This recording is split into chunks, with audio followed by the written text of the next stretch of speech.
The T-Day has arrived and US tariffs are in effect.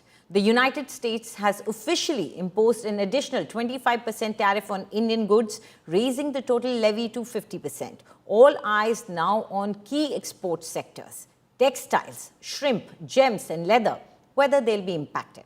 India, asserting its right to uphold strategic autonomy in buying Russian crude, is now working to counter the impact of these high tariffs. Prime Minister's office chaired a high-level meeting to discuss measures to soften the economic blow.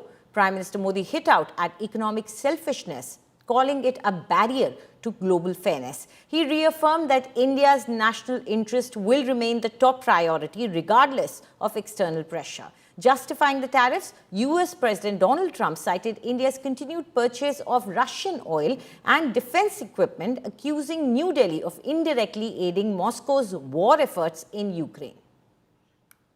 Now, India, as it readies big-ticket tariff fight back, we are bringing you how Baba Ramdev, the Yoga Guru, is pushing Swadeshi Mantra, and he says that buy more of Indian textiles. So listen into this conversation with Yoga Guru Ramdev.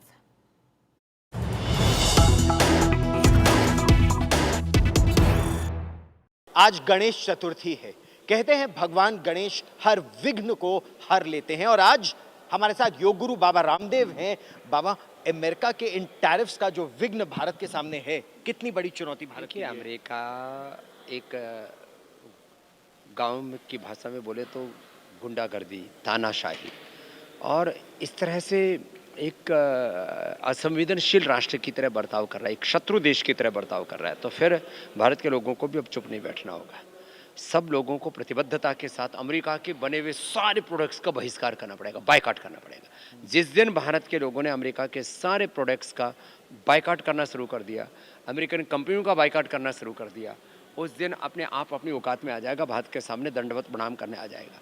और जिस तरह से मोदी जी एक व्यवस्था बना रहे हैं कि उसका कंपनसेशन, उसकी क्षतिपूर्ति जो अमेरिका में हम जो लोग एक्सपोर्ट कर रहे थे दूसरे देशों से हो जाएगी। और जिस दिन भारत, चीन, रसिया, मिडिल ईस्ट के और यूरोप के कुछ देश मिलकर के खड़े हो गए तो नया वर्ल्ड ऑर्डर तैयार हो जाएगा। हम अमेरिका की नाक में दम कर देंगे। विदेशी कंपनियों ने आपको भी बहुत दबाने की कोशिश की थी। वोकल फॉर लोकल, ये कारगर कैसे होगा? आज़ादी के इन आप यदि 79 वर्षों की बात करें तो कौन लोकल ब्रांड खड़ा हो पाए?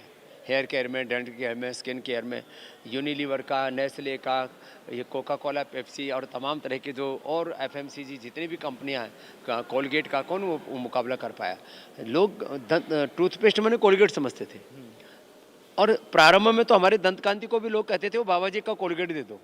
लेकिन आज दंतकांति ने उनके नाकों चने चबा दिया। आधे से ज़्यादा भारत में हम कोलगेट से आगे हैं। तो आपको हिम्मत के साथ जब आप खड़े होते हैं तो देश ताकत भी देता है। हाँ, प्रारंभ में जरूर उपेक्षा भी होती है, विरोध भी होता है, लेकिन उसके बाद आप अपने यदि सत्य पर कायम है तो सत्य में जयते यतो धर्मस् ततो जय होता ही है मेरे भाई सावंत जी। तो मतलब जहां पर सत्य है वहां पर जय है। सुप्रीम कोर्ट का भी आदर्श वाक्य है। तो भारत सत्य के साथ है, आपको लग रहा है? भारत, कितना समय हमको इसमें लगेगा? इसमें कुछ नहीं, थोड़ा भारत के लोगों को एकजुट होकर के सब प्रकार की गिलानी कुंठाओं से बाहर आकर के अपने अतीत के गौरव को, अपने गौरव आपका भी नाम है, अतीत के गौरव, वर्तमान की चुनौती और भविष्य के सपनों को अपने आंखों में संजो करके हमें आगे बढ़ना पड़ेगा। और एक एक व्यक्ति में जो अपरिमित सामर्थ्य है, हमारे यहाँ कहा जाता है ना, पिंड में ब्रह्मांड है, मुझ में ही राम है, कृष्ण हनुमान है, मुझ में ही गणेश है, मुझे श्री गणेश करना है और मुझे इस कार्य को अपने परिणाम तक पहुंचाना है। तो हम जब ऐसी प्रतिबद्धता के साथ आगे बढ़ेंगे तो निश्चित रूप से देश को कोई रोक नहीं सकता। भारत में आज भी अप्रतिम सामर्थ्य, छोटे छोटे देश, इजराइल जैसा देश जिसकी 1 करोड़ भी आबादी नहीं है, वो पूरी दुनिया में ठसक के साथ खड़ा हुआ है। तो भारत अपनी धमक के साथ कैसे क्यों नहीं खड़ा हो सकता? तो हर भारतवासी को जो इस समय इंडिया टुडे को देख रहा है, इंडिया फर्स्ट पर आप क्या कहना चाहेंगे? स्वदेशी का पूर्ण आग्रह रखना होगा। स्वदेशी शिक्षा, स्वदेशी चिकित्सा, स्वदेशी अर्थव्यवस्था, स्वदेश का, स्वधर्म का, राष्ट्र धर्म का गौरव अपने हृदय में रखना होगा और बायकॉट करना पड़ेगा सिंथेटिक मेडिसिन का, सिंथेटिक जितने भी प्रोडक्ट्स हैं, खास करके अमेरिका की कंपनियों का और अमेरिका के प्रोडक्ट्स का तो आज से ही बहिष्कार करो, आज से श्री गणेश करो गणेश चतुर्थी पर ही। फिर देखो अपने आप औकात में आएगा, ट्रंप और ट्रंप का बाप भी आएगा। बाबा रामदेव, आप मेरे साथ जुड़े बहुत बहुत धन्यवाद। तो the message is very clear, Swadeshi is the way forward. Gaurav Sawant in Delhi for India Today. Everybody has an opinion on the tariffs, from financial experts to former ambassadors. They all are coming out and giving their opinion. Let's listen into some other reactions. मैं गांधी की धरती पे से बोल रहा हूं। मेरे देश के लघु उद्यमी हो, किसान हो, पशुपालक हो, हर किसी के लिए मैं आपको बार बार वादा करता हूं, मोदी के लिए आपके हित सर्वोपरि है। मेरी सरकार लघु उद्यमियों का, किसानों का, पशुपालकों का कभी भी अहित नहीं होने देंगी। दबाव कितना ही क्यों ना आए, हम झेलने की अपनी ताकत बढ़ाते जाएंगे। Very hopeful that we will find a way to conclude a satisfactory, mutually beneficial free trade agreement with the United States early rather than late, and that would certainly take us to the next step of the visit of President Trump to India, a meeting of the Quad leaders, and I think really setting us back on track.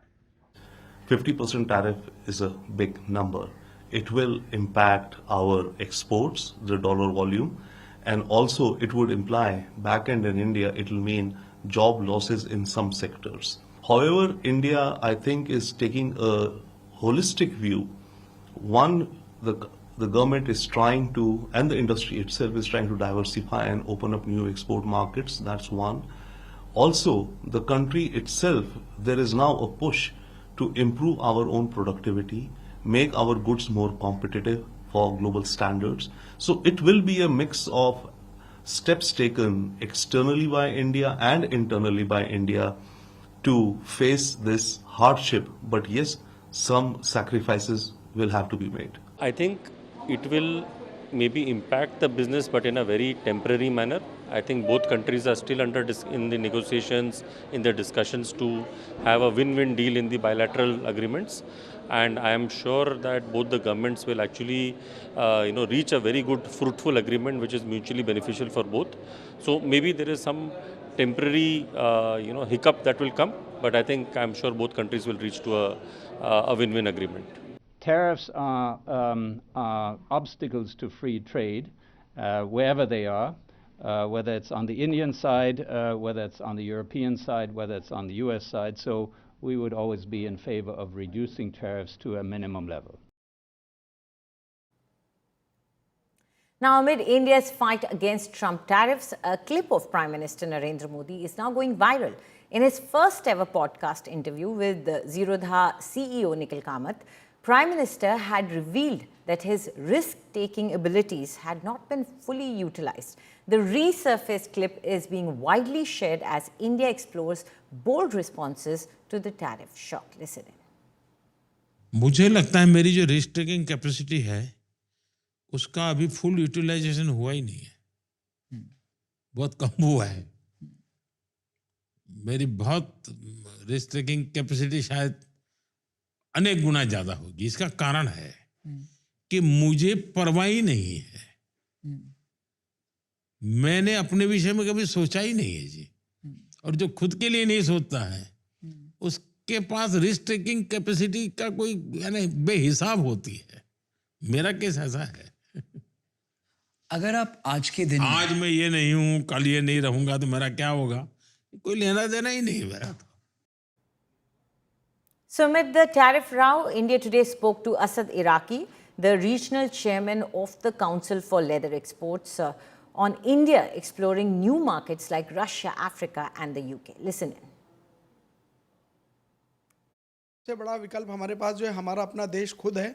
हम 145 करोड़ की आबादी वाले देश हैं और 34 करोड़ की आबादी वाला देश हमको थ्रेटनिंग कर रहा है, दिस इज़ वेरी चाइल्डिश। हम लोग रशिया डेलीगेशन लेके जा रहे हैं, उसमें honourable minister of commerce mister Piyush Goyal जो है वो बराबर इंडस्ट्री के टच में हैं, और हम लोग रशिया को एक्सप्लोर करेंगे, वहाँ पे एक्सपोर्ट करेंगे। अफ्रीकन कंट्रीज़ जो बिल्कुल अभी वैकेंट पड़ा हुआ है इंडिया से, उसको हम लोग एक्सप्लोर कर रहे हैं। उसके लिए हम लोग यूएई को हब बना के वहाँ से हम लोग अफ्रीकन कंट्रीज़ को फीड करेंगे। इस पर हम लोग पूरा प्रयास कर रहे हैं। डेफिनेटली यूके हमारा लेदर इंडस्ट्री में बहुत बड़ा पार्टनर है इंपोर्ट और एक्सपोर्ट में। हम लोग वहाँ से काफ़ी चीज़ें इंपोर्ट भी करते हैं, और एक्सपोर्ट फुटवेयर का हमारा बहुत बड़ा एक्सपोर्ट है।